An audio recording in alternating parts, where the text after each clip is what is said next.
हरे राम राम राम हरे हरे हरे कृष्ण कृष्ण कृष्ण हरे हरे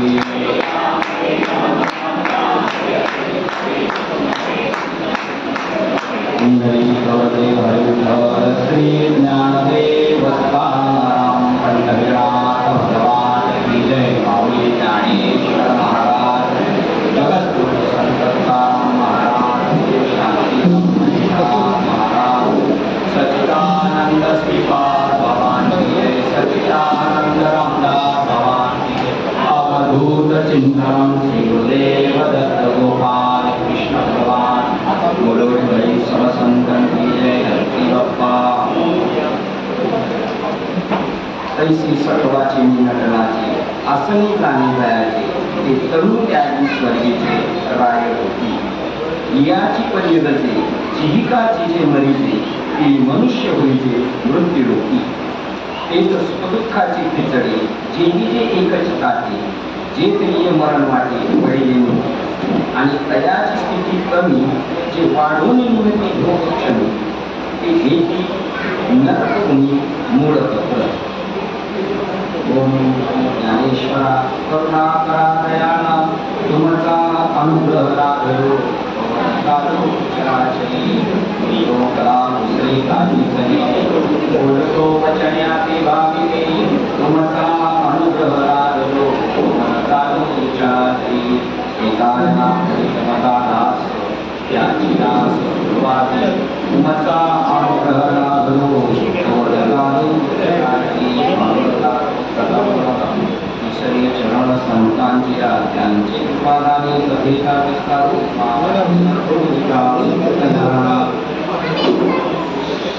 आज आपण महेश यांच्या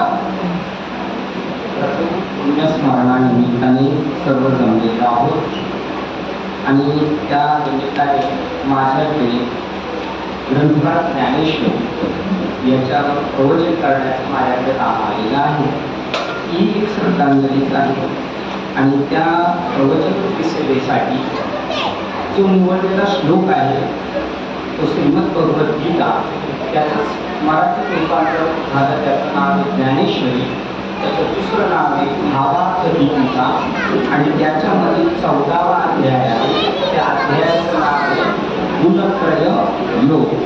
आपण करत असतो आणि त्या 14व्या अध्यायाच्या 18 नंबर श्लोकमध्ये 271 ते 273 नंबरच्या ओळी आपल्याला ज्ञानेश्वर महाराज निरोप ठेवून गेलेले आहे. आपण हे जे सर्व विधी करत असतो त्याच्या पाठीमागचं काय कारण आहे, मनुष्य जन्म कशासाठी भेटलेला आहे आणि जी ज्ञानेश्वरी त्याचं मूळ काय आहे तर त्याचं मूळ आहे श्रीमद भगवद्गीता. आणि त्या श्रीमद भगवद्गीता कशासाठी निर्माण झालेली ती भगवद्गीता उपनिषदसु ब्रह्मविद्या योगशास्त्रे श्रीकृष्ण अर्जुन संवाद भगवान श्रीकृष्ण आणि अर्जुनाचा संवाद श्रीमद भगवद्गीतेमध्ये आहे.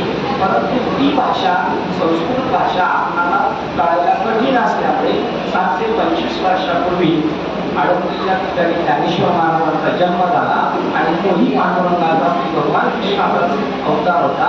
त्यांचाही जन्म त्या दिवशी झाला गोकुळ अष्टमीच्या दिवशी. तेव्हाच रात्रीचा 12 वाजता ज्ञानेश्वराचाही जन्म झाला. अवतार पांडुरंग नाव ठेविले ज्ञानी किंवा महाविष्णूचा अवतार सखा माझा ज्ञानेश्वर. असे जे ज्ञानेश्वर महाराज ते नाव घेऊन ज्ञानेश्वर आले.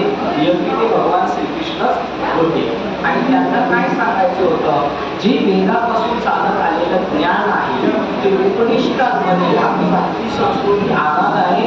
दुर्दैवाने आपलं त्याच्याकडं दुर्लक्ष आहे. ज्यावेळेला आपले हिंदुस्थान पाकिस्तानची फाळणी झाली त्यावेळेला आपले एवढे ग्रंथ होते की तक्षशिला आणि अजून एक ग्रंथ होता नालंदा आणि तक्षशिला ह्या 2 लायब्ररी होत्या. त्याच्यामध्ये असंख्य ग्रंथ आपल्या हिंदू संस्कृतीचे होते. परंतु ते जाता जाता त्याला अगदी संस्कार करून गेले. 6 महिने ते ग्रंथ जळत होते. एवढं मागणे आपलं महत्वाचं आहे. आपल्या जगाने देशाला गुरुत्व पद बहाल केलेलं आहे. त्यातल्या स्वामी विवेकानंद जेव्हा बाहेर गेले सर्व धर्म परिषद असताना त्यावेळेला आपल्या भारतीय संस्कृतीचं काय ज्ञान आहे हे त्यांनी त्यावेळेला आपल्याला स्पष्ट रूपाने सांगितलेलं आहे आणि त्यामुळे भारत देशाला झालेलं आहे. तर अशा प्रकारचं हे जे ज्ञान आपल्याला भेटलेलं आहे भारत संस्कृतीमध्ये आपण जन्माला यायला सुद्धा परम भाग्य असावं लागतं. आज आपण जे जन्माला आलेले भारतामध्ये त्याच्याबद्दल श्रीमद भगवद्गीता मध्ये श्रीमद भागवतामध्ये सांगतात भगवान श्रीकृष्णाच्या रूपातून 2 ग्रंथ आलेले, एक श्रीमद भगवद्गीता आणि एक श्रीमद भागवत. त्या भागवत मध्ये सांगतात भरत खंडे देह प्राप्ती ही तो परम भाग्याची संपत्ती, मनुष्य जन्म आणि तोही भारतात मिळणं हे परम भाग्याची संपत्ती आणि त्यातही विवेकी परमार्थी, विवेकाने परमार्थ करणारे, विवेकाने शोधन करणारे विवेकी परमार्थी त्याचा वशवर्ती परमात्मा परमात्मा त्याचं संगोपन करतो. विवेकाने जो परमार्थ करतो त्याचं एरवी तर सर्वांचं संगोपन करतो, सर्वांसाठी तो अनुसरण करत असतो, परंतु त्याची आपल्याला जाण नाही. मग ती भगवद्गीता त्याच्यामध्ये ही भगवद्गीता का सांगावं वाटलं भगवान श्रीकृष्णाला? ज्यावेळेला घरामध्ये भांडणं चालू झाली, राज्यावरून भांडणं चालू झाली, कौरव आणि पांडव धृतराष्ट्राची मुलं आणि पंडू राजाच्या मुलांचे त्यावेळेला काही गोष्टीवरून वाद झाले आणि तो वाद सोडवण्यासाठी भगवान श्रीकृष्णाने मध्यस्थी केली आणि तरीही ऐकायला तयार नाही. त्यावेळेला मात्र गीतेवर गेल्यानंतर तिथे अर्जुनाने सर्व नातेवाईकांना पाहिलं आणि त्यावेळेला त्याला मोह निर्माण झाला. यांना मी मारणार, यांच्याशी लढाई करणार, इथं माझे आमतेष्ट आहेत, मामा आहेत, नातेवाईक आहेत, सर्व नातेवाईक यांना मी मारणं योग्य नाही म्हणून त्याला मोह आला. त्याच्या हाताचं धनुष्य खाली पडल्यानंतर भगवान श्रीकृष्णाने त्यांना श्रीमद भगवद्गीतेचा उपदेश केला. त्यातील पहिला अध्याय जो आहे त्याचं नाव आहे अर्जुन विषाद योग. अर्जुन खिन्न परिस्थितीत, आज आपणही त्याच खिन्न परिस्थितीत आहोत की नेमकं काय करायला पाहिजे, आपल्याला काय नाही करायला पाहिजे. संसार तो होत असतो आणि आपण ज्या संसारात आपला सध्या रमलेलो आहोत हा संसार खरा नाही, तो वास्तव खोटा आहे, परंतु तो आपल्याला पटायला आपली बुद्धी त्या वेळेला तिथपर्यंत पोहोचली पाहिजे. ती 7वी बुद्धी ज्यावेळेला होणार त्यावेळेला आपल्याला कळणार. मग अर्जुनाला 15व्या अध्यायामध्ये सूत्र दाखवलेलं आणि बाबा हा संसार मिथ्या आहे, हा खरा नाही, परंतु याच्यामध्ये जन्मलेले आहात त्याच्यात अंतिम सत्य काय? या जगामध्ये एक गोष्ट अंतिम सत्य आहे काळामधला परमात्मा तो आपल्या हृदयात आहे, आपल्या आजूबाजूला आहे, तो नाही अशी एवढीही रिकामी जागा नाही की फक्त तीर्थ क्षेत्रातच आहे असं पण नाही. तो देव आणि त्या देवाशी आपले सतत नित्य व्यवहार चालू आहे. आपली माणसांशी व्यवहार नाही, प्राणी मात्राशी व्यवहार नाही, प्रत्यक्ष भगवंताशी आहे, परंतु याची जी दृष्टी आहे ती आपल्याला संत देतात. त्या संतांकडे आपण शरण केलं पाहिजे. संत कोणाला म्हणतात त्याने स्वतः भगवंताला जाणलेला आहे. जो जाणेल भगवंत तया नाव होईल संत आणि जो शाश्वत अशाश्वत निवाडा करेल. जगामध्ये संत त्याला म्हणतात जो जाणेल भगवंत या जगामध्ये गुप्त रूपाने आता आपल्या अवतीभोवती परमात्मा आहे. तुमच्यामध्ये माझ्यामध्ये जेवढं अंतर आहे तेवढं सुद्धा भगवंतामध्ये आपल्यामध्ये अंतर नाही. इतका तो जवळ आहे, नवे नवे त्याच्यामध्येच आपण आहोत, परंतु त्याला जाणत नाही. का जाणत नाही? तर ज्यावेळेला आपण आईच्या पोटामध्ये होतो आणि आपल्या शरीराची पूर्ण ठेवण तयार झाल्यानंतर आईला जेव्हा 7वा महिना लागला तेव्हा टाळूबंत्र घेऊन चैतन्याने शरीरात प्रवेश केला. हे उपनिषदाचं ज्ञान आहे. उपनिषदामध्ये लिहिलेले, वेदामध्ये लिहिलेले, परंतु आपण तिथपर्यंत पोहोचत नाही म्हणून संत पुन्हा पुन्हा जन्म घेतात आणि आपल्या बोली भाषेमध्ये प्राकृतमध्ये आपल्या प्रकृतीला समजेल असं ज्ञान सांगण्यासाठी भगवंत त्यांचं नियोजन करत असतो. ज्यावेळेला आपली सगळी शरीराची ठेवण तयार झाली, आपल्या मातृश्रीला 7वा महिना लागला तेव्हा देवाने विचार केल्याच्या शरीरात मी कुठून घुसू, पायाकडून घुसू, कमरेकडून घुसू की छातीकडून घुसू की डोक्याकडून. जर देवाने ती जागा निवडली तर आपल्या ह्या काळो रंगातून शरीरात देवाने प्रवेश केला. तेव्हापासून त्या माऊलीचा डबल श्वास चालू लागला, शरीरात हालचाल व्हावी लागली. त्यावेळेला ती माऊलीची डबल श्वास घेतली, एक तिचा आणि त्या एक बाळाचा. तेथून काळो रंगाचा हिंदू आणि आपल्या शरीरात प्रवेश केला. ज्या वेळेला आपला अग्निसंस्कार होती आणि आपण हे शरीर सोडू. पूर्वीला माहित असायला आपण जेव्हा गावाकडे अग्नी संस्कार करायचं तर लगेच जायचो नाही. एक विशिष्ट आवाज यायचा ठॉ आणि मग आपण निघून जायचो. तर तो इथून ज्यावेळेला आपला प्राण त्या ईश्वराशी समरस होणार त्यावेळेला आपण मोक्षाला जाणार, मुक्तीला जाणार, ईश्वर स्वरूपाशी तदाकार होणार. अन्यथा 9 द्वार या शरीराला आहेत. ज्या ज्या ठिकाणाने आपलं जाणं जाणार, दृष्टीतून गेलं तर आपण रूप पाहण्यासाठी येणार, कानातून आपला जर प्राण गेला तर आपण ऐकण्यासाठी येणार, जेव्हा काही खाण्यासाठी तर आपण मग कोणत्याही योनीला जाऊ, मनुष्य योनीला जाऊ, डुकराच्या पण योनीला जाऊ शकतो असा आस्वाद घेण्यासाठी. परंतु इथून तर त्याचा प्राण गेला तर तो मोक्षाला जातो. अशी काही हठयोगी साधू आहेत त्यांच्या मित्रांना सांगतात, जर मी शरीर त्यागाच्या वेळेला जर माझा प्राण इथून नाही गेला तर तुम्ही येऊन आहे ना असं तुम्ही ते भूत काढून तो पाठवा. हीच प्रक्रिया ज्ञानेश्वर महाराज तुकाराम भगवान श्रीकृष्णाचं रूप घेऊन आलेले. त्यांनी हरिपाठात सांगितलं देवाची एक वारी उभाक्षण भरी ते मुक्तीचारी साधली होत्या. तीर्थक्षेत्राला जाऊन सुद्धा मिळत नाही. तर ही सुद्धा मार्गदर्शन करायला आपल्याला योग्य माणसं भेटणं गरजेचे. त्यांचं नाव सांगितलं. आपल्या आरोग्यात बिघाड आला तरी योग्य डॉक्टर भेटला पाहिजे, अन्यथा सर्व त्याप्रमाणे ही दाखवत वारी आपण इथून शरीरात गेलेलो आहे. ही 9 द्वारे आपल्या शरीराला आणि एक महत्वाचा दरवाजा आहे 10वा दरवाजा, तिथे आपल्याला उभं राहायचे. कबीर बाबा म्हणतात 20 बंगले हो 10 दरवाजा बीच में पवन का खंबा आवत जावत कोई नहीं देखत यही बड़ा अचंबा बंगला खूप बनाया भी अंदर नारायण सोया. आपल्या हृदयामध्ये परमात्मा आहे, आपल्या अवतीभोवती परमात्मा आहे, तर त्याला ओळखत नाही आणि तो सारखा जातो येतो. कोणत्या निमित्ताने जातोय, कोणत्या माध्यमातून जातोय, आपल्या श्वासाच्या माध्यमातून त्याचं येणं जाणं चालू आहे. ज्या वेळेपासून आपण जन्म घेतला आपल्या शरीरात दिवसागणिक 21,600 आपण श्वास घेतो आणि सोडतो. असे 21,600 श्वास आपले चाललेले. आपला श्वास काय म्हणतोय आपल्याला त्याची खबर नाही. आपला श्वास चालू असताना एक आवाज येतोय सो आणि सोडताना आवाज येतोय हम. हा महाराष्ट्रीयन संतांचा अनुभव आहे. जर उत्तर भारतीय संतांकडे गेलो तर ते म्हणतात हंस, धरिता ह आवाज येतो आणि सोडता स. असा सोहम हंससे उलटा होत हे सोहम. आणि या 10 दरवाजामध्ये 10वा दरवाजा महत्वाचा आहे. हे 2 दरवाजे येतात. 2 नाकाच्या नाकपुड्या 2 येते, 4 दरवाजे आले, कानाचे 2 होते, 6 तोंड 7 दरवाजा, शिष्ण आणि गुण असे हे 9 दरवाजे आहेत. आणि हा 10वा दरवाजा. या 10वा दरवाजाजवळ जर आपण गेलो आणि आपण जर तिथे देव समर्पण केला तर आपण नक्की मोक्षाला जाऊ. एरवी काशीमध्ये राहणारी व्यक्ती सुद्धा जाईलच असं नाही. काशीला गेल्यावर सुद्धा मोक्ष भेटतो, 100% भेटतो. पण कोणाला भेटतो काशीला गेल्यावर मोक्ष?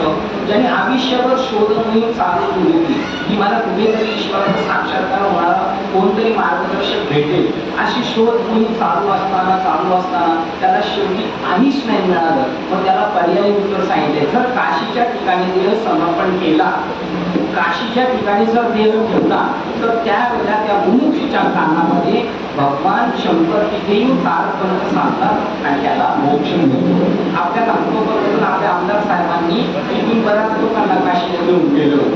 तर तिथं आजीला एका माहिती होतं काशीमध्ये जर देव ठेवला तर आपल्याला मोक्ष मिळते. त्या गंगेतून प्रवास करताना मोठीतून आजीला उडी मारली होती आणि मग तिला परत वाचवलं. काय म्हणलं साहेब म्हणजे काय झालं? ती म्हणते काय नाही मला मोक्ष पाहिजे म्हणून मी उडी मारली. तेवढे मी नंतर स्वतःच्या खर्चाने उडी मारायचा आणि मी वाढ म्हणून जेवढे आणले तेवढ्याला मला सुखरूप न्याय. असं जे ज्ञान आहे ते मिळवण्यासाठी देवाने फक्त मनुष्य योग तयार केलेली आहे. याच्या पलीकडे याचा कोणताही उद्देश नाही. 84 लक्ष योजनेमध्ये फिरत आपण प्रवास करत येतो तेव्हा देव एक चान्स देतो त्याला. लक्ष 84 भेरी कीर्तन सुंदर नरतून पाया कमलमुख राम भजनी को दिया. परंतु दुर्दैवाने खाया पिया सुखसी सोया नाहक जमाना होया कमलमुख राम भजनी को दिया. नाहक जमाना होया म्हणजे मनुष्य जन्माला येऊन मृत्यू लोकात येऊन चांगलं डोकं चांगल्या सुविधा देऊन सुद्धा जर ईश्वराला प्राप्त नाही केलं तर एकदम साधी म्हणे त्याच्यामध्ये आपल्याकडे गावाकडे चालते जन्म आला गेला आणि पाणी वाहता वाहता गेला. केला, त्यांनी काय केलं, येऊन किंवा जन्मा येऊन या तो काय केले तुकाराम महाराज म्हणतात, किंवा मुद्दल गमावली.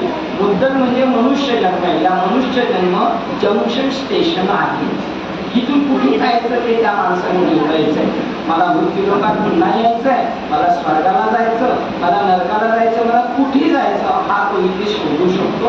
त्याला तेवढी बुद्धी दिलेली आहे. त्या बुद्धीचा सदुपयोग जर केला तर तो जीवनात सक्सेस होऊ शकतो. परंतु आपल्याला बुद्धी पण देवाने दिलेली आहे, परंतु ती बुद्धी आपण इतरत्र नासक्या गोष्टीसाठी खर्च करतो.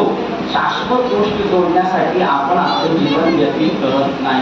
माऊली आपल्याला इंटिमेशन देतात, बाबा रे जर तुला मनुष्य जन्माची सार्थकता करून घ्यायची असेल तर सर्व सुख गोडी साही शास्त्र निवडी आणि रिकामा अर्ध घडी राहून एवढाही क्षण वाया घालू नकोस. आपल्या जीवनात आलेली एक घटिका इतकी महत्वाची कबीर बाबांचा मुलगा एक वेळेला एक वाजवत बसला एक वस्तू, त्याला खूप अशांतता निर्माण केली. त्याला कबीर बाबा त्याच्या मुलाला सांगतात, कबीर कहीं कमाल को क्यों बजावत है ढोल, अरे एक श्वास निकल जाएगा तो 3 लोगों का मोल.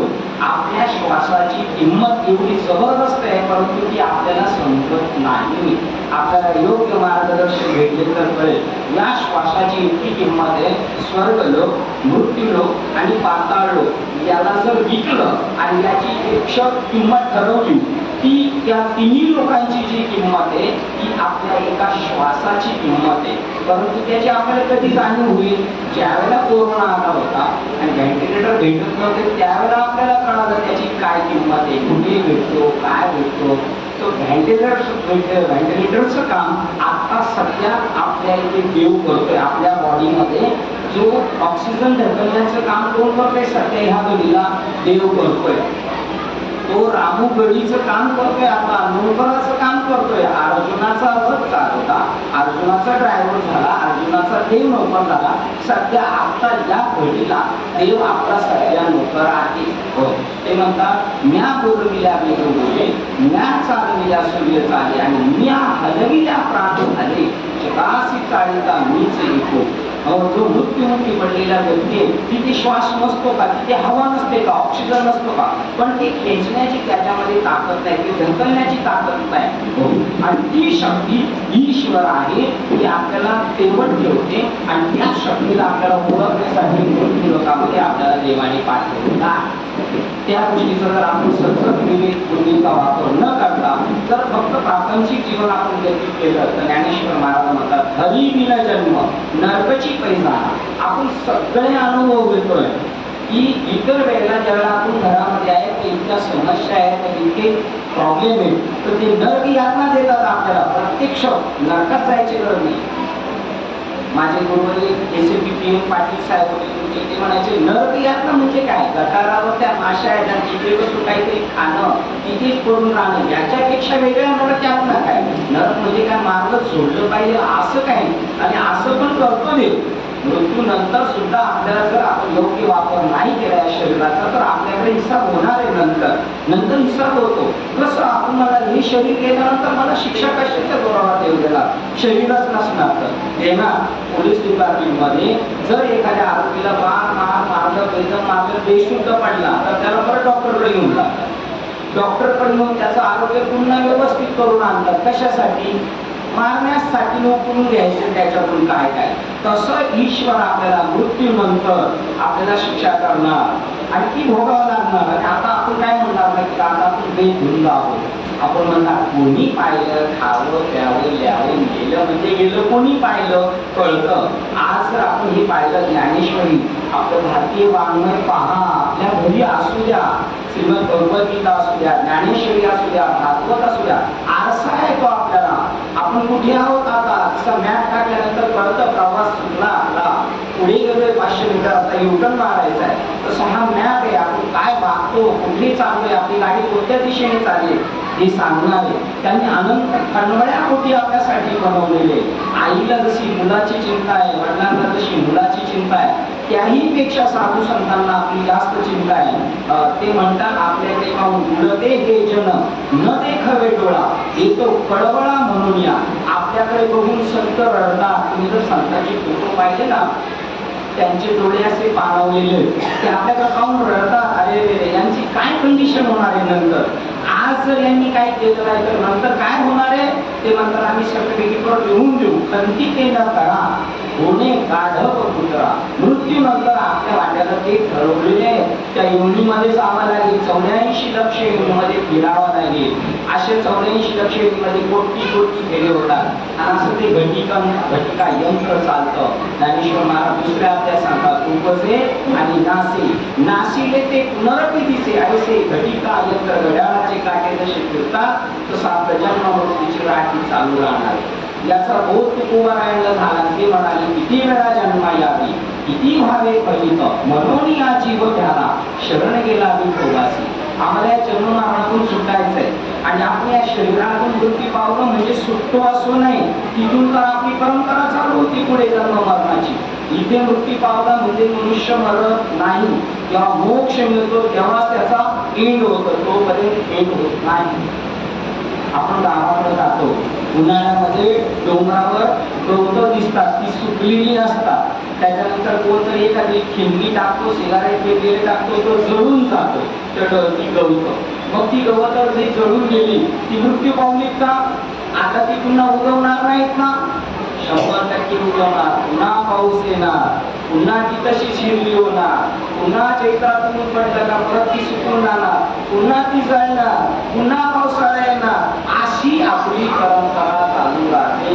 आपण मृत्यू पावत नाही. आता जरी मृत्यू पावलं तर दुसऱ्या योगीला ठरलेलंच आहे. आता मातेच्या उदर कोणी वचोनी विष्णूच्या तातोरी पुढोनी नवमासवरी जन्म जन्मोनी मरतात. पुन्हा पुन्हा आपल्या मातेच्या उदयात म्हणजे नरदेहालाच नाही, इतर योगीला सुद्धा जावं लागेल. आणि हे कुठेतरी थांबलं पाहिजे म्हणून देवाने मनुष्य शरीर दिलेलं आहे. आजचं प्रवचन कशासाठी? म्हणजे प्रतिज्ञेवर मी सांगतो आणि मी जे बोलणार आहे ते वचन सत्य आहे. काय वचन सत्य आहे? तर हा सर्व प्रसारा जगाचा दिसतोय तो माहित आहे, पण त्याच्या पाठीमागे जी सत्ता आहे ती शाश्वत आहे. तो गुप्त परमात्मा आहे आणि त्याला ओळखण्यासाठी आपल्याला इथे पाठवलेलं आहे. मग असं जे शरीर मिळाले त्याच्यासाठी ज्ञानेश्वर महाराज म्हणतात आणि शरीराची या गावालिया जन्म मृत्यूचा सोहळा ना म्हणते धनक्या जे आले. जे आपण मनुष्य शरीर भेटलं म्हणजे जो आलाय खाटेवर तो टाकीवर जाणार, पण जायच्या अगोदर त्याला हे करायचंय का आता मला या जगामध्ये यायचं नाही. आणि यायचं असेल तर फक्त भक्ती रसाचा आनंद लुटण्यासाठी यायचंय. आपण आपल्या मुलांचं सुद्धा हे करायला पाहिजे. आपण आपल्या मुलांचे काय करतोय? फक्त खाण्यापिण्याचाच बंदोबस्त त्यांचं सोडवतोय. चांगलं शिक्षण झालं, पगार पाणी भेटलं, लग्न झालं, त्याचा संसार झाला, एवढ्यावर आपलं नाही. सांगा बरं, ज्ञानेश्वर महाराजांचं हे काहीच झालं नाही तरी ते म्हणतात आधी संसार सुपर्ण झाला माये. माझा संसार सुपळ झाला. आपल्यापैकी तर संसारातली एक काही वस्तू त्यांच्याकडे नव्हती. मग कोणता संसार? तर संसार या शब्दाचा अर्थ आहे जन्म मरण. जन्म मरण याला संसार म्हणतात. आद्य गुरु शंकराचार्य म्हणतात पुनरपी जननम पुनरपी मरणम जननी जठरे शैलम. पुन्हा जन्माला यायचं, पुन्हा एका आईच्या पोटात जन्मायचं, तिथे उकडायचं 9 महिने.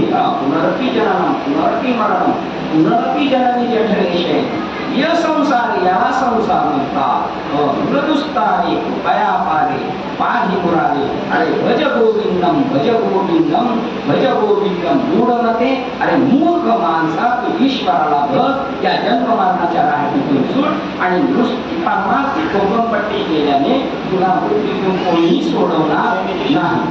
म्हणून या शरीरातून पुन्हा या शरीराला नाही यायचं असं आपल्याला करायचं आहे.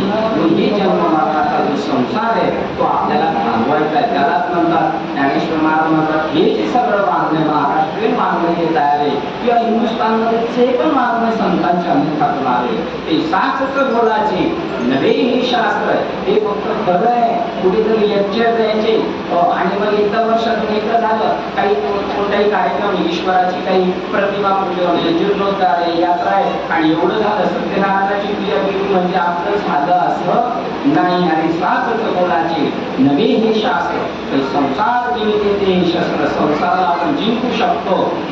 आणि आत्मा अवतरविते मंत्र अक्षरी, आत्म्याला आपण हस्तगत करू शकतो, आत्म्याचा प्रत्यक्ष दर्शन करू शकतो. आता या घडीला आपल्याला आत्म्याची भेट होऊ शकते.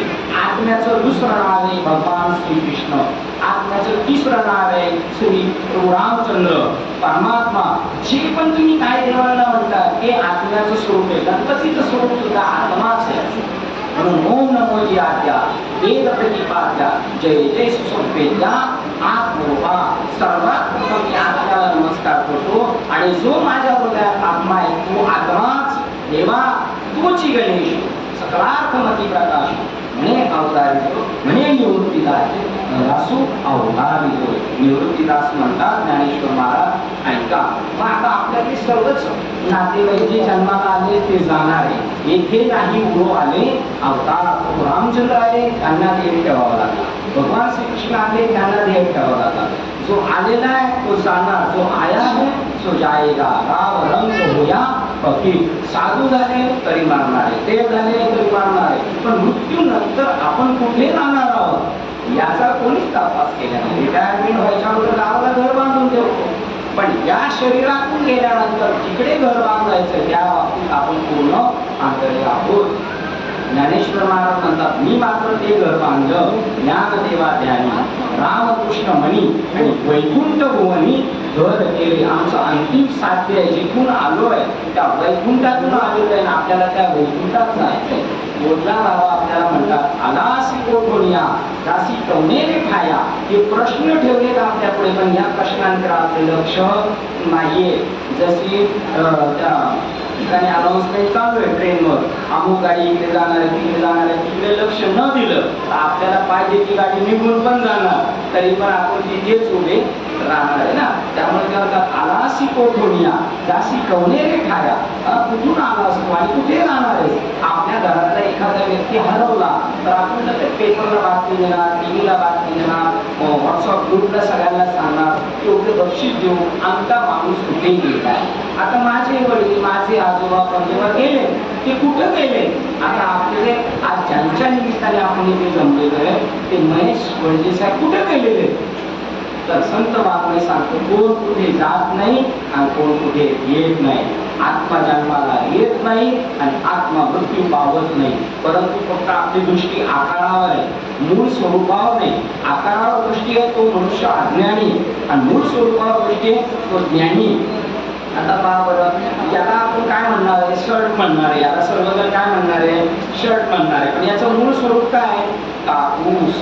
याचं मूळ स्वरूप कापूस आहे. तसं आपलं मूळ स्वरूप काय आहे, मी शरीराने हाणले, हे शिंदे, हे अमुक तमुक एकदम. आपण कोण आहोत तर आपण प्रत्यक्ष आत्मा आहोत. हे केव्हा सांगितलं, जेव्हा बाळ जन्माला आलं 12व्या दिवशी त्याला पाळण्यात टाकायचं. त्याला काकी आल्या, मावशी आल्या, आत्या आल्या, तो सर्व एकत्र आल्या आणि त्या पाळण्यात त्या बाळाचं नाव ठेवलेलं नाही, पण पाळण्यात ठेवताना म्हणतात राम घ्या, कृष्ण घ्या, दत्त घ्या, गोविंद घ्या, गोपाळ घ्या.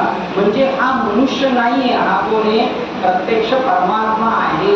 पण हे आपण आपलं करमणूक म्हणून करतो का करायचं म्हणून करतो हे जाणत नाही. आणि मग व्यवहार चालण्यासाठी ओळखण्यासाठी त्याचं नाव ठेवलं जातं. ते खरं त्याचं नाव नाही, जे पाळण्यात टाकताना बोलणार ते खरं नाव.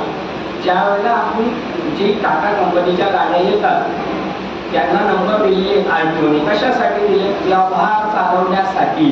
ते ओरिजिनल नंबर नाही, चॅसी प्लेटवर त्यांचा ओरिजिनल नंबर आहे. तसा आपलं ओरिजिनल नाव आहे ईश्वर परमात्मा परमात्माचा. देवची बरे, देवची बरे, तुका म्हणे रे तुम्ही. आपण ज्ञानेश्वरांची आरती करतो, त्या आरतीमध्ये सांगितलं जर आपल्याला ते गुणगम्य ज्ञान मिळालं तर मग प्रगट उईह बोले आणि विश्व ब्रह्माची केले. हा सर्व परमात्म्याचा विलास आहे. आणि ही दृष्टी आपल्याला जर भेटायची असेल, हवी असेल, तर आपल्याला साधू संतांना शरण गेलं पाहिजे. मग साधू संत कोणाला म्हणतात, ज्याने प्रत्यक्ष आत्म्याला सांगितलं आहे आणि तो तसंच दुसऱ्यालाही आत्म्याची भेट करून देऊ शकतो, त्याला संत म्हणतात. जो जाणेल भगवंत तया नाव होई जे संत, जो शाश्वत आणि अशाश्वत निवाडा करी. खरं काय आणि खोटं काय याचा निवाडा होतो. हा संसार आहे ना, हा सर्व खोटा आहे, पण त्याच्या पाठीमागे आपण पळतो. आपण कशी पण कसं खोटं आहे, नाही तो खरा आहे. तर आपल्याला दृष्टांत देतात. दुपारच्या वेळेला कडक ऊन असतं, त्यावेळेला आपण जर रस्त्याकडे लांब पाहिलं तर असं वाटतं नदी पाहते, पाणी पाहतं असं वाटतं. परंतु ते काय असतं, मृग जड असतं. हे आपल्याला समजतं, पण हरणांना समजतं का? नाही. हरण म्हणतात पाणी आहे, मग धावत पळत जातात. तिथे पाणी प्यायला जातात, तिथे नाही. तिथून पुढे पाहिलं तेवढ्याच अंतरावर पुन्हा त्यांना पाणी दिसतं. शेवटपर्यंत इथे पाणी म्हणता म्हणता पळून त्यांचं ऊर फुटून जातं, मरून जातात, पण शेवटपर्यंत पाण्याची भेट होत नाही. तद्वत जे आत्मसुख आहे त्याच्या पाठीमागे आपण व्यवहारात सुख शोधतो. इथे सुख भेटेल, इथे सुख भेटेल, इथे शेवट आपण प्रवास आपला संपतो तरी आपण त्या सुखाची भेट होत नाही. आणि ते सुख कुठे आहे? ते सुख हृदयात आहे. तैसा हृदया माझी रामू असता सर्व सुखाचा आरामू. सगळी सुख तुमच्या हृदयात आहे, परंतु जवळीच आहे तरी भेटे नाही. मायच्या हृदयातल्या परमात्म्याला पाहण्यासाठी मनुष्य योनी दिली, आणि त्या हृदयातल्या परमात्म्याला न पाहता जो या मृत्यू लोकाचा निरोध घेतो आणि निघून जातो, त्याची काय कंडिशन होतात ते सांगणाऱ्या ओळी 14व्या अध्यायातल्या आणि 15व्या अध्यायातल्या निवडलेल्या आहेत. हे शरीर जड आहे, याला कशाचीच जाणीव नाही. आज जर आपल्याला चटका बसला तर आपल्याला समजतोय मला चटका बसला, तो कशाच्या आधारे करतोय? आज किंवा स्वरूपाची सत्ता आपल्या शरीरात असल्यामुळे चटका बसलेला कळतं, शरीर भाजलेलं कळतं. कशामुळे?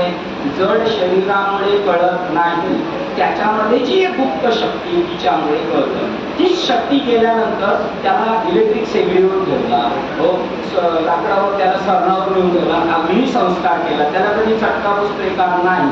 कारण त्याच्यातली ती चित शक्ती निघून गेलेली आहे. त्या चित शक्तीच्या आधारे सर्व व्यवहार आपले चालू आहेत, पण त्या चित शक्तीला आपण ओळखत नाही. कोण आहे?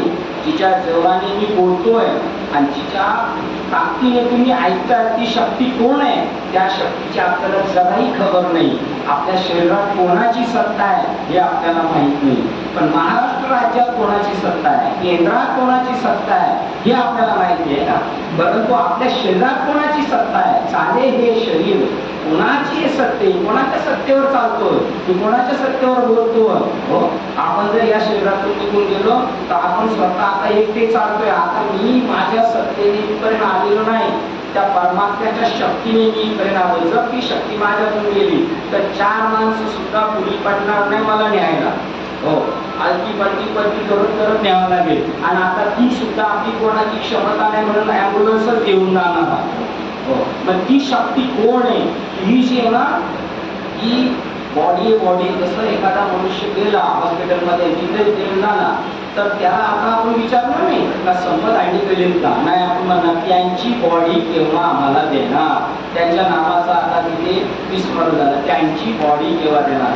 तसं चिंतायर्थ ऋषी म्हणतात, हे शरीर म्हणजे आपलं पार्थिव शरीर आहे.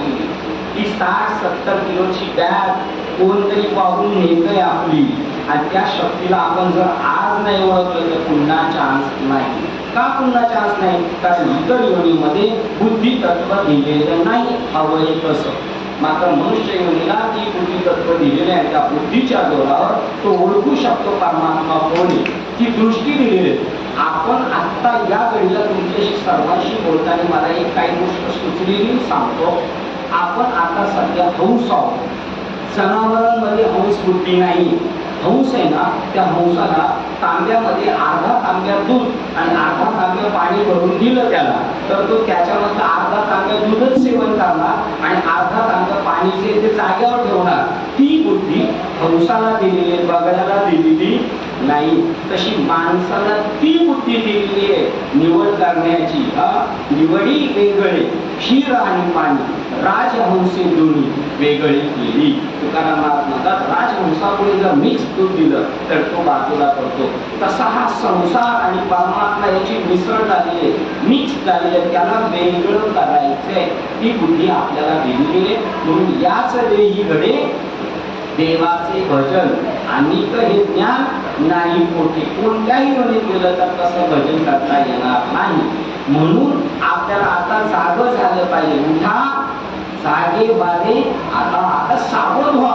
गेलं आयुष्य आपलं का, आपण तरुण होतो, आता वय झालं, आपले केस काळे होते, आता पांढरे झाले, तरी आपण त्याच्यावर परत काळा मुलावा देऊ. परंतु मला ही कोणी करतंय, कोण आहे हा करणारा, त्याला आपण ओळखत नाही. आणि नाही ओळखलं तर काय होणार आहे, वडिला नावाचा विसर किंवा विसरली तया घोर झाली हानी. आणि पचतीत खाणी 84 लक्ष्मीमधून सुटण्यासाठी आपण वर्ष श्राद्ध करतो. ते जे पित्र वगैरे राहतो, वडिलांची सोडवणूक करतोय. का करतोय, आपलं अन्नदान करणार यांना. माझे वडील कुठेतरी या 84 लक्ष्मीमध्ये जाऊन अटकलेले आहेत. तेव्हा मी अन्नदान करतो, मी ज्ञानदान करतो, मी ब्राह्मणाला काही दक्षिणा देऊन वस्त्रदान करतोय त्यांना. आणि त्या जोरावर आमच्या वडिलांना पुढे ढकला. जसा एखादा विद्यार्थी कमी मार्काने नापास होणारा असतो, पण गुरुजी त्याला ते मार्क देऊन म्हणतात पुढच्या वर्गात ढकलला. तसं आपल्याला ही ढकलाढकली चालू आहे. आणि किती योनीपर्यंत ढकलाढकली चालणार. माझे वडील त्यांच्या वडिलांचे पित्र वर्ष श्राद्ध करतात, पण माझे वडील गेले का मी त्यांच्या वडिलांचं नाही करणार, माझ्या आजोबांचं माझं करणार. म्हणजे माझ्या आजोबांमध्येच लटकले, आता त्यांना सोडवणारा गेला निघून. हे असं अटकल्यांना सोडवण्यासाठी भगवद्गीतेमध्ये दिव्य गुप्त ज्ञान ठेवलेले आहे. ते जर ज्ञान आपण घेतलं तर 100% 84 योनीमध्ये जे अटकलेले आपल्या मुळातले 21 मागचे माणसं, माझे वडील, माझे आजोबा, त्यांचे वडील, त्यांचे आजोबा, आजोबा, आजोबा, अशी मागची 21 पिढ्यांचा आपल्याला जर आत्मसाक्षात्कार झाला तर त्यांचा उद्धार होऊ शकतो. ते हयात नसताना ते तिथं मोक्ष होऊन मुक्तीला जाणार जर मी ती गोष्ट समजून घेतली तर. तुम्हाला अजून एकावर एक फ्री आहे. तुम्हाला 42 पिढ्यांचा उद्धार होणार, माहेरच्या 21 आणि सासरच्या 21. एवढं तुम्हाला आपल्याला प्राधान्य दिलेलं आहे.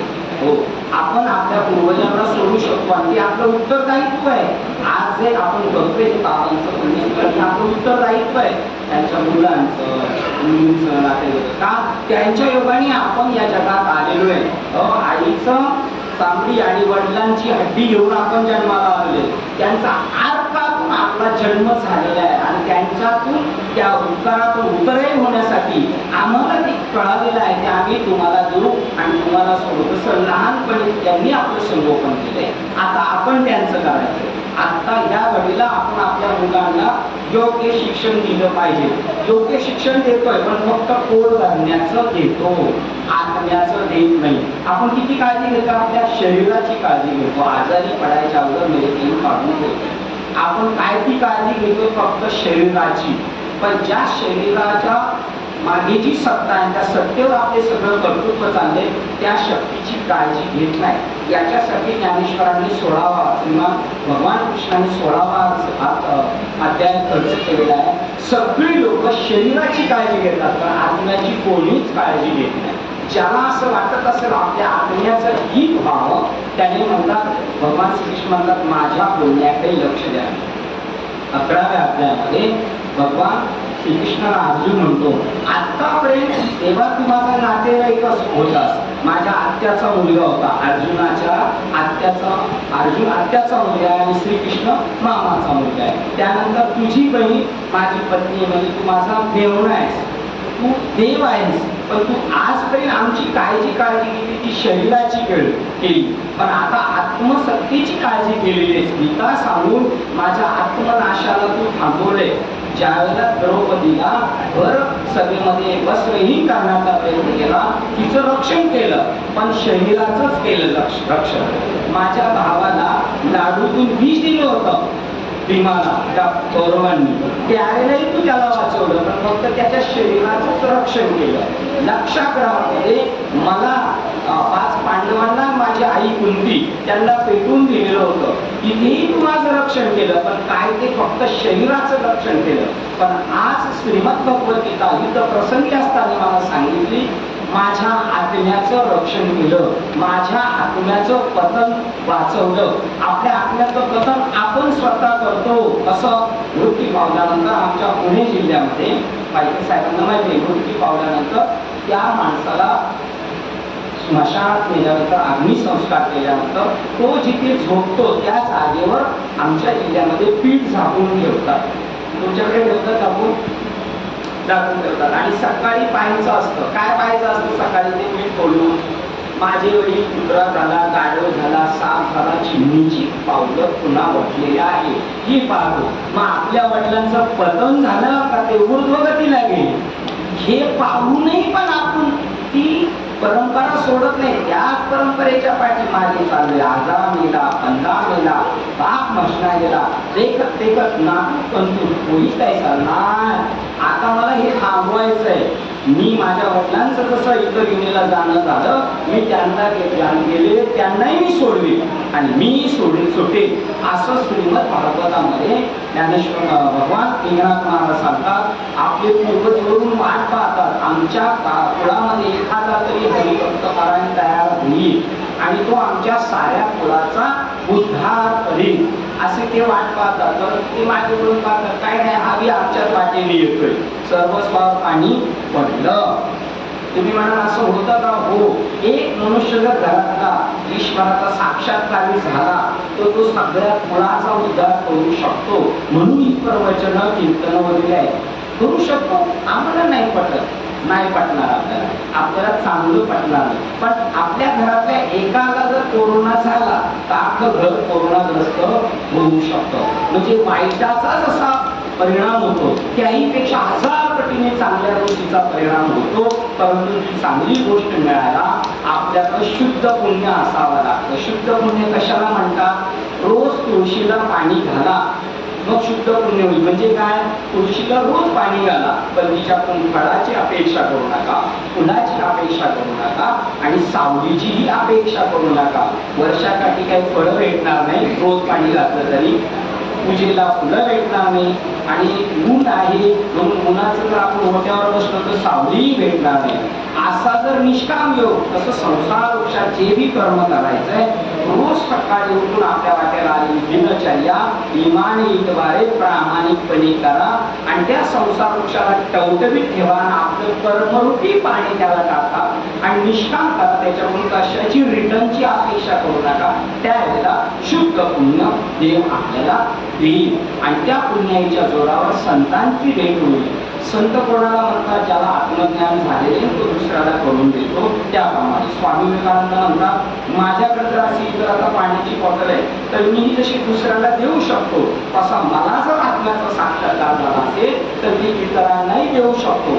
तुकाराम महाराज म्हणतात मला बाबाजींच्या कृपेने देव भेटला, आता मी तुम्हालाही देऊ शकतो. देव घ्या कुणी, देव घ्या कुणी. परंतु लोक म्हणतात नको नको आम्हाला नको. का? साठवणीचे उरले जागे. चांगली गोष्ट नको म्हणणं याचं कारण गुडघ्याचे पाय डोळाकडे समजायचं. ज्ञानेश्वर महाराज म्हणतात औषध देतोय, अमृत देतोय तरी तो नको म्हणतोय म्हणजे समजायचं मृत्यू जवळ आलेला आहे. त्यामुळे चांगलं घ्यायला सुद्धा आपली तशी सोजवळ बुद्धी होण्यासाठी निष्काम कर्मयोग केला पाहिजे. देवाला 100 रुपयाचा हार घेऊन जायला नाही सांगितलं ज्ञानेश्वरांनी श्रीमद गणपतीचे, पण आपल्या वाट्याला आलेले जे कर्म आहे ते प्रामाणिक करा. दया सर्वात्मक ईश्वरा. आपण सासूचं करत नाही, भावाचं करत नाही, सासऱ्याचं करत नाही तर आपण प्रत्यक्ष हे कर्म करतो हे देवाचं. डॉक्टर लोकांच्या टेबलावर मोठ्या चौकड्या ठेवलेल्या आहेत, त्याच्यात लिहिलेले मानव सेवा हीच ईश्वर सेवा आहे. हे सगळेच ना प्राणी मात्र भगवंत स्वरूप आहे. दया सर्वात्मक ईश्वरा स्वकर्म कुसुमाची विला. कर्मरूपी फुलं त्या ईश्वराला अर्पण करा म्हणतो. प्रसन्न होईल जगत नायक तुम्हाला ज्ञानाची ठेवण देईल आणि त्याच्या योगाने तुमच्या जीवनाचं सार्थक होऊ शकतो. अन्यथा आपण कोणत्या योनीला जाणार आहे तो दाखला इथे दिलेला आहे आणि तो मी तुम्हाला वाचून दाखवतोय. तैसे सत्वाचे निघटनाचे आसने जाणे जयाचे. जो सत्व गुणाचे काही लोक चला तीर्थयात्रेला जाऊ, शिर्डीला जाऊ, पंढरपूरला जाऊ, त्र्यंबकेश्वरला जाऊ, चारिधामला जाऊ. कशासाठी? फिरायला जाऊ, फोटो काढून लोकांना सांगत बसू, परंतु तिथे जाऊन ज्ञान ग्रहण करणार नाही. तीर्थयात्रा कशासाठी आहे? चला आळंदीला जाऊ, ज्ञानेश्वर डोळा पाहू, होतील संतांची या भेटी आणि सांगू सुखाच्या गोष्टी.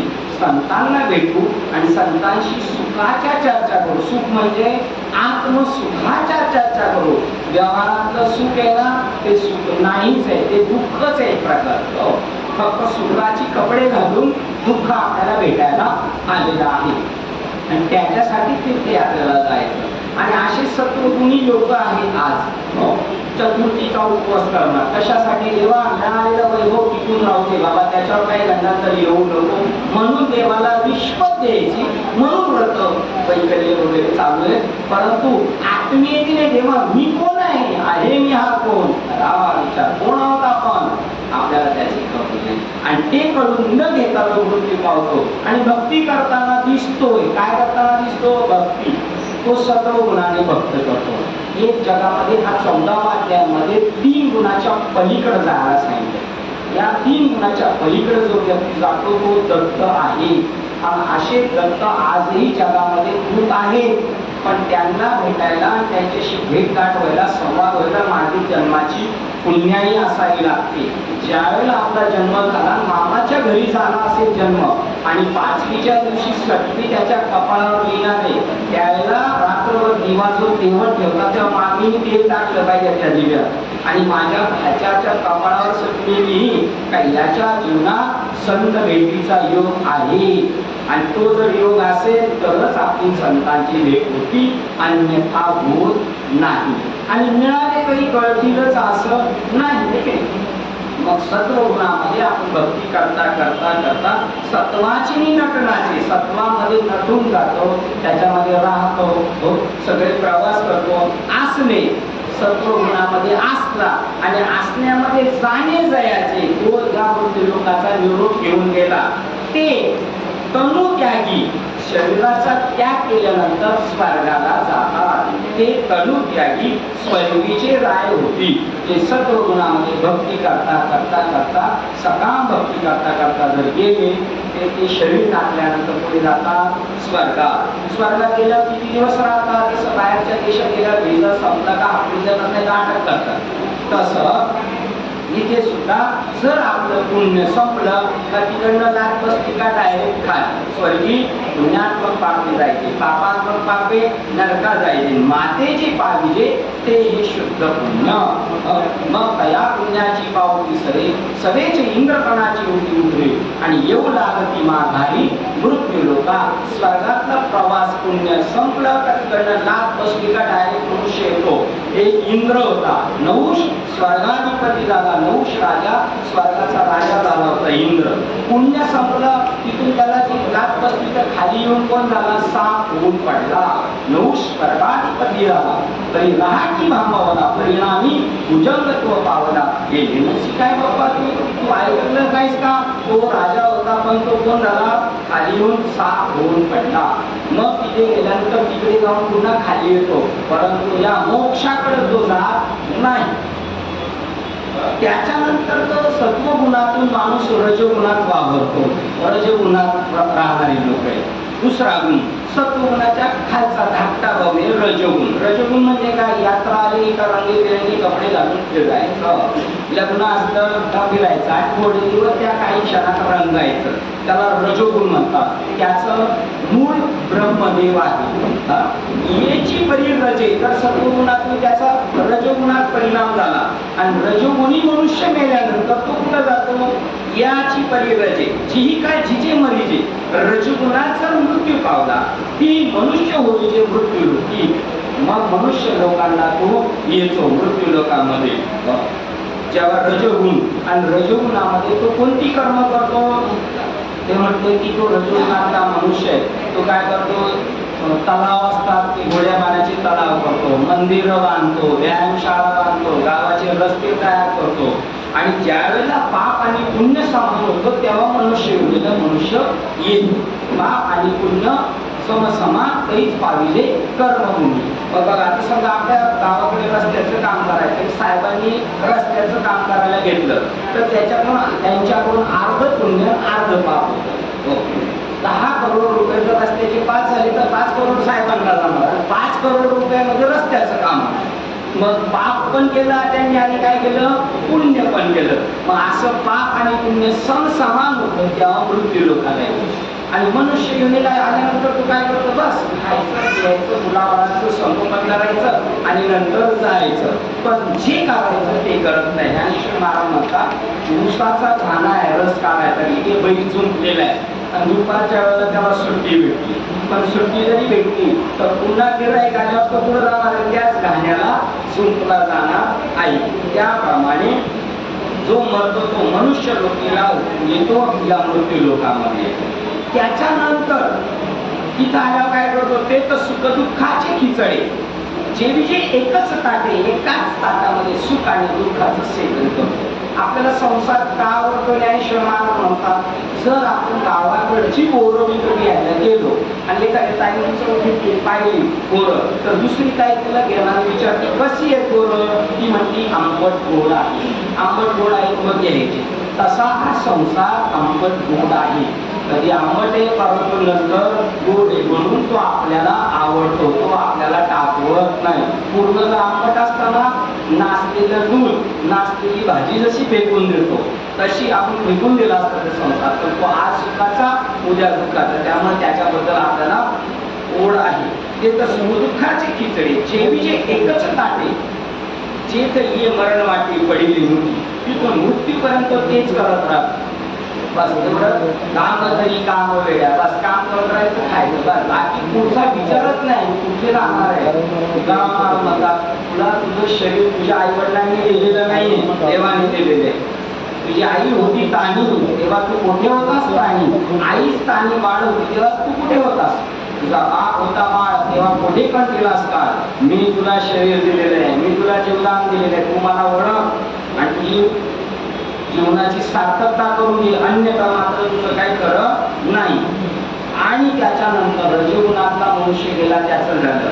आता तमोगुणी माणसं प्रमाद, भांडणं, मारामाऱ्या, आळशीपणा, कामधंदा न करणे असे तमोगुणी मनुष्य मृत्यू पावतात. कुठे जातात आणि तयाची स्थिती कमी, जे वाढून निमती भोग क्षमी, तम वाढवता वाढवता वाढवता त्याचा जीवनाचा अंत होतो. ते घेती नरक भूमी मूळ पत्र, ते सर्टिफिकेट घेऊन जातात जाताना.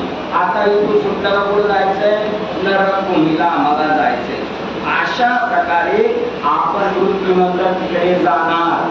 पण एक सूट दिलेली संतांनी, जर पवित्र तुळशीची माळ घातली, संतांचा शोध घेतला, सद्गुरूंची भेट करून घेतली, सद्गुरूंतून एक दिव्य ज्ञानाचा बोध केला, जो दिव्य ज्ञानाचा बोध झाल्यानंतर अजून खडखडून जागा झाला, त्याला 11 अध्याय त्याच्यासाठी स्पेशल खर्च केलेला आहे.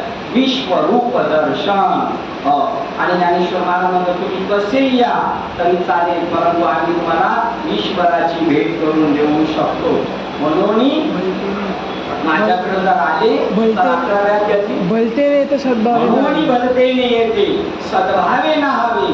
भलता कसा खाणारा पिणारा कसा असला पापी तर चालेल, वांज्यापणे एवढी आपण पापी नाही.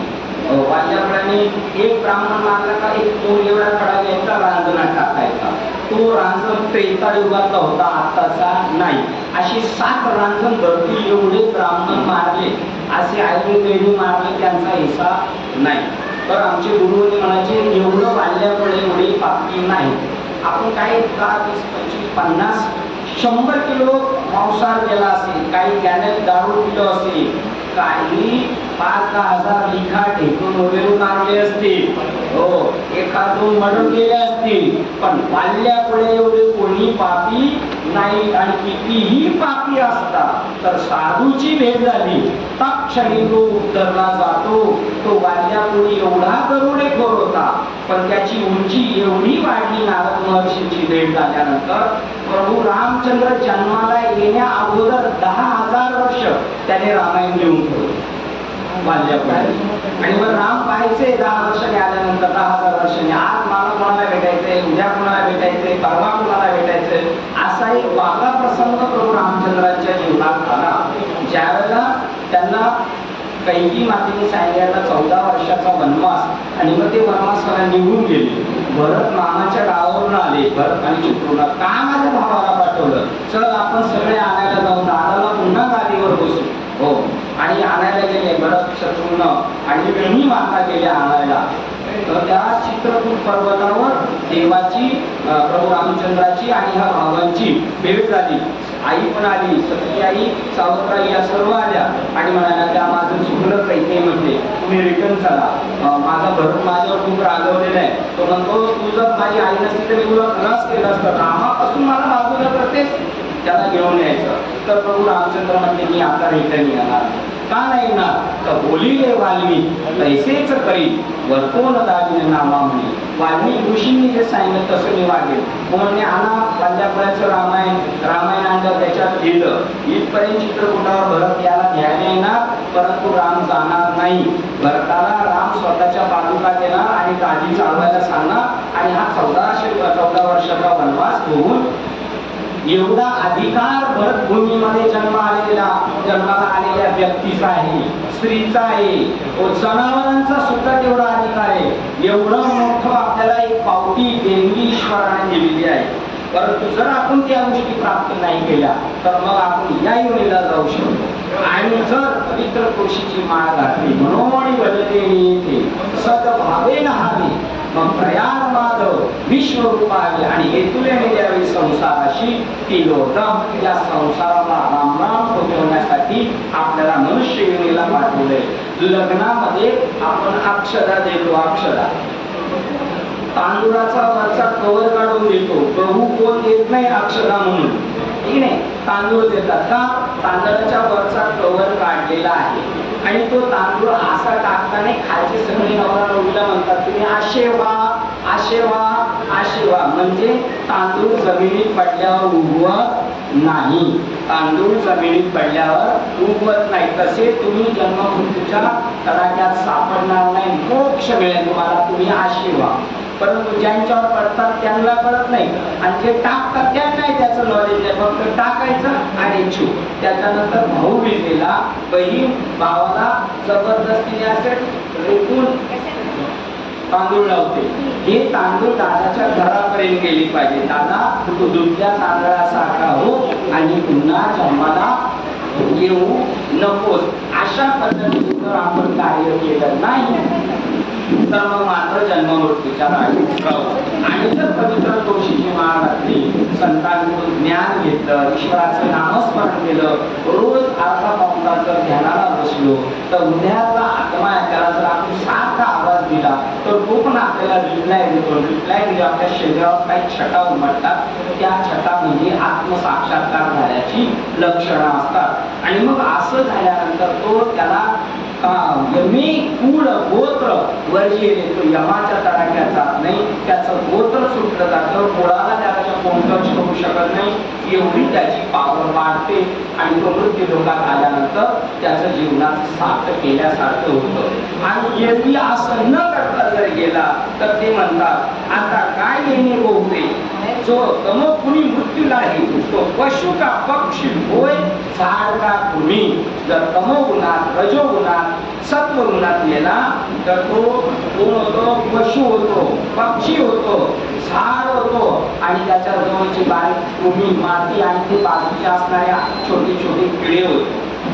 आपला प्रवास किती लांबून झालेला आहे. आपण मोठमोठाले डोंगर दगड होतो, परंतु ऊन वारा लागून त्या दगडाची झीज झाली, बारीक माती झाली. ती माती झाडाच्या बुडाशी गेली, झाडाने त्यातले क्षार खेचले, ते क्षार फळाच्या रूपाने आले. ती फळं आपल्या आईवडिलांनी सेवन केली आणि त्यांच्या योगाने आपल्याला या मृत्यू लोकात येण्याचा चान्स भेटलेला आहे. मग मिळालेल्या चान्सचा जर सदुपयोग नाही केला तर मग आपल्या जीवनाचा काही उपयोग होणार नाही. म्हणून ज्ञानेश्वर महाराज म्हणतात काय करतो तर अशा प्रकाराने जडजडून भक्तीच्या वाटेला लाग. भक्तीची वाट म्हणजे फक्त अगरबत्ती लावणे, पंथी लावणे, हार घालणे, नारळ फोडणे आणि फक्त एक उपवास करणे असं नाही, तर देवाशी संबंध जोडणे. आणि देवाशी संबंध जोडला द्रौपदीने काहीच जीवनात अडचण आली. अर्जुनाने देवाशी संबंध जोडला, काहीच अडचण नाही. प्रल्हादाने देवाशी संबंध सोडला, पाप शत्रू झाला, तरी देव त्याला वाचवत होता. जन्माच्या राहटीतूनही सोडवला आणि मृत्यू लोकात ज्या काही अडचणी येतात त्याही ईश्वर सोडवत असतो. म्हणून तरी झडझडणी बैलांनी हा मनुष्य शरीर तू ठरवून आलायस का? नाही, अचानक हे शरीर भेटलेले आहे की नाही. हा कटकटा ही उकटे मृत्यू लोकीची उपराटी, एक जरी अवचटे जन्मला असेल, अचानक मृत्यू लोकात आलाय, तरी जडजडणी बैलांनी हे भक्तीच्या वाटेला लाग आणि लागलास तोपर्यंत थांबू नको. जिया तू पावसी अव्यंग कोणतंही व्यंग नाही, असं माझं जे निजधाम आहे त्या निजधामाला भेटेस तोपर्यंत तू थांबू नकोस. अशा प्रकारचा हा मृत्यू लोकातला आपला प्रवास सक्सेस झाला पाहिजे. जर आपण या प्रकारे गेलो तर बाबांनाही यथार्थ श्रद्धांजली आदरांजली अर्पण केली. आणि ते म्हणतात की मी माझ्या गाण्याच्या योगाने, माझ्या वर्षाच्या पुण्यस्मरणाच्या निमित्ताने मी तुम्हाला ज्ञानेश्वरांचा हा मेसेज फॉरवर्ड करत आहे. बघा तुम्ही असं करा. हे त्यांच्या निमित्ताने आहे, म्हणजे ही इच्छा कोणाची आहे? त्यांची इच्छा आहे की त्या निमित्ताने. तर साहेबांनी सांगितलं माझं साहेबांचा 1 वर्ष 1.5 वर्षाचा संबंध आहे आणि शेजारी राहतो म्हणून. जास्त काय नाही, पण 2-4 वेळा आमचं बोलणं वगैरे झालं असेल, परंतु त्या निमित्ताने ईश्वराने माझी नियुक्ती केली होती. मलाही माहित नाही का मला किती बोलायचंय, आणि त्यांनाही माहित नसेल का असं काही वेळेला असं काही येऊन येणार आहे. पण ती ईश्वराची इच्छा होती. ईश्वराच्या इच्छेला आपण सामोरे जायचं असतं. आणि आपण जीवनात वाटचाल करताना ज्ञानेश्वर महाराज 12व्या अध्यायात भक्ती योगात सांगतात आपण या जगात कसं वागायचं. आपल्याला काहीच माहित नसतं, आपल्याला पुढच्या क्षणाला कुठं जायचं. पाणी चालू केल्यानंतर विहिरीचं मोटर चालू करून जर शेताला पाणी द्यायचंय आणि त्याने ते पाणी मेथीच्या भाजीला सोडलेले, पण त्या शेतकऱ्याच्या मनात आलं आता कोथिंबीरला सोडायचं, तर मध्ये बंद पान घालून लगेच कोथिंबीरला सोडतो. ते पाणी कधी आपली करत नाही. काय बाबा तू चेंज केलंस, मला काय इकडे घेऊन गेलास, मला का तिकडे घेऊन गेला, असं नाही होत. तसं भक्ताचं जीवन असतं. माळीये जेवते नाही तेवती जड निवांत सहज आहे, माळ्याला जिकडं घेऊन जायचं. तसं माळी म्हणजे परमात्मा आहे. आपण एक सामाजिक सूत्र त्याला जिकडे घेऊन जायचं तो तिकडे घेऊन जाय. माळी जेवते नाही तेवती जड निवांतच आहे, तरी पाणी आहे गोवा बिगा. आणि आपल्याला काळजी करायची गरज नाही, आपली काळजी सर्व तो करणार आहे. माझी या भक्ता आणि संसाराची चिंता आणि समर्थाची कांता काय गोरांना मागे. या संसाराचं काही नॉलेज नसलं तरी देव आपल्याला सांभाळून येतो. आपण थकलो लागलो तर आपल्याला कडेवर घेऊन जातो. एखादं लहान मुले त्या आईच्या पाठी लागतं, मला मार्केटला तुझ्या बरोबर यायचं, मला तुझ्या बरोबर यायचं. ते मागच्या वेळेला तुला ना येताना उचलून आणावं लागतं, माझ्याकडे बॅग असते मी तुला नेणार नाही, मी ह्या वेळेला चालेल, मी ह्या वेळेला चालेल. आणि मग आई बरोबर जातो आणि त्याला बरोबर समजतं सगळं मार्केटिंग झाली ना, आता आई घरी चालली, फक्त मी आता चालणार नाही, मला उचलून घे, मी चालणार नाही. पायी बोलते मी तुला बोललो त्याला चालेल ना, तू म्हणलं चालेल, मी तुला उचलून नाही देणार. पायी त्याला तिथे सोडून निघून जाते का घरी? नाही, त्याला उचलून फटके घेऊन उचलून येणार. असा देव सुख दुःखाचे बी फटके देतो आपल्याला उचलून घेतो. तुकाराम महाराज म्हणतात मी जर थकलो प्रवासात माझे गुरु आणि माझा देव भागवली आमस वाहतील कडी आणि त्यांचे मी जोडे सर्व सुख. त्यांच्या बरोबर जर मी राहिलो, आईने आपला हात धरला पाहिजे, आपण आईचा हात नाही धरला पाहिजे. आपण सोडू शकतो यात्रेत काही विश्रममध्ये गेलं तर, पण आईने जर आपला हात धरला असेल तर सोडू शकत नाही. देवाने आपला हात धरावा त्याच्यासाठी आपली पण तशी कर्म अनुकूल सानुकूल असावी लागतात. माझी वेळ झाली आहे, म्हणजे आपली सर्वांची वेळ झाली, फक्त प्रवचनाची नाही. आपल्याला प्रत्येकाला कॉल आहे, फक्त माहीत नाही कधी जायचे. घडी घडी काळ वाट पाहिली याची अजून किती आहे अवकाश. मग वेळ दिलाय ना देवाने, तेवढ्या वेळेत आपण सोनं करू. मरावी परी कीर्ती रूपी उरावे का म्हणजे एका मरणेची सरे आणि उत्तमाची मुळे कीर्ती मागे. दिलंय ना मनुष्य शरीर, पंचमहाभूत साध्य झाले. हे एकदम विनोदक आहे. 36 आकडा यांचा, पाण्याचा आणि अग्नीचा 36 आकडा, वाऱ्याचा अग्नीचा 36 आकडा, माती पाण्याला चिरून घेतली, आकाशातून या पंचमहाभूताचा 36 आकडा, आकाश त्याला स्वतःला गिळून घेतो. अशा अशी पंचमहाभूत विरोधाभासाची पण ती आता साह्यभूत झाली एका आत्मसत्तेने. तर त्यांच्या सत्तेचा उपयोग करून आपल्या जीवनाचं सार्थक करूया. आमच्या गावचे आमदार होते तर गावचे लोक म्हणते आमदार आहे तर आपल्या गावातली सगळी कामं करून देऊ, रस्त्याची कामं करून देऊ, शाळेची घेऊ.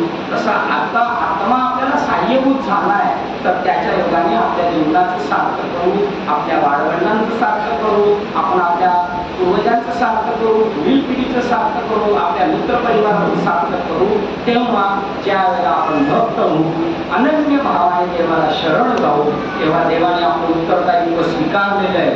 जो माझं होय अनन्य शरण तयाचे मी चुकली जन्म मरण या लागी शरणागता शरण मीच लिहू अर्जुना तू मलाच एकाला शरणी मी तुझी जन्म मरणाची राखी सोडवी. असो प्रवचनाची वेळ झाली आहे. झाली प्रवचनरूपी सेवा. महेश वडजी साहेब त्याचप्रमाणे माझे गुरुवर्य नाशिक जिल्हा इगतपुरी तालुका घोटी गावे आमचे गुरुवर्य श्रीपाद महाराज चव्हाण त्यांच्या चरणावर सेवा समर्पित करतो. तसेच तुम्ही सर्व माझ्या दृष्टीने भगवान शिव आहात. तुम्ही शिव आहात आणि ह्या पार्वती नाही, ह्या सुद्धा शिव आहात. कारण तुमच्या आमच्या हृदयात आत्मा आणि यांच्या हृदयात आत्मी असं नाही. सर्वांचा आत्मा एक आहे. सूर्य एक आहे पण हजारो किरणांनी प्रकाशित झालेला आहे. तसा आत्मा एक आहे पण नाना रूपाने नटलेला आहे. म्हणून प्रभू तुम्ही महेशाच्या मूर्ती, तुम्ही माझ्यासाठी भगवान शिवकरा. मी दुबळा अर्चित असेल भक्ती म्हणून गोल गंगावती. मी तुम्हाला बेल व्हायला पाहिजे पण आता माझ्याकडे नाही. मी माझे बोल तुमच्या चरणावर समर्पण करतो. प्रभू तुम्ही महेशाच्या मूर्ती, मी दुबळा अर्चित असेल भक्ती म्हणून गोल गंगावती स्वीकारायची. हे जे वरती बसलेले हे पण महाराज हो, यांचं पण तेवढंच ज्ञान आहे माझ्यावरती. तिथे काही काही बसलेल्या महिला आहेत त्यांच्याकडे पण ते ज्ञान आहे, तेही कीर्तन प्रवचन करतात. आता बाबांना भावकी श्रद्धांजली अर्पण करायला आता या घडीला 10 कीर्तनकार महाराजांचे उपलब्ध आहे. आणि बाबा आपण पाहतो गावाला कधी कधी एक मिळणं अवघड असतं, आई वेळेला काहीतरी प्रॉब्लेम होतात. ते बाबांचं तेवढं पुण्य आणि तुमचं सुद्धा तेवढं पुण्य आहे. म्हणून अशा गोष्टी सगळ्या जुळून आल्या आहे ना, नाही तर अशा जुळून येत नाही. चांगली व्यक्तिमत्व भेटायला आपली पुण्याही असावी लागते. असे सर्व हजर आहेत आणि बिगर ओळखीचे हजर आहेत पण अपेक्षा नाही हजर आहेत. त्यामुळे ती पुण्याई तुमची आहे. तुम्हाला सर्वांना मी चतुष्ट दंडवत करून माझी झालेली सेवा माझे हृदयस्थ सद्गुरू सच्चिदानंद श्रीपाद बाबा रामदास बाबा तसेच त्यांच्या पुण्यस्मरणानिमित्त महेशजी वडजे साहेब यांच्या चरणावर आणि तुम्हा सर्वज्ञांच्या चरणावर सेवा समर्पित करून सेवेला आपण हे पूर्ण रामूया. कुंडली गवळे हरिहर श्री ज्ञानदेव तुकाराम पंढरीनाथ भगवान विजय माऊली ज्ञानेश्वर महाराज जगद्गुरु संत तुकाराम महाराज विजय शांतिरमय प्रणाम. सच्चिदानंद श्रीपाद बाबा की जय. सच्चिदानंद रामदास बाबा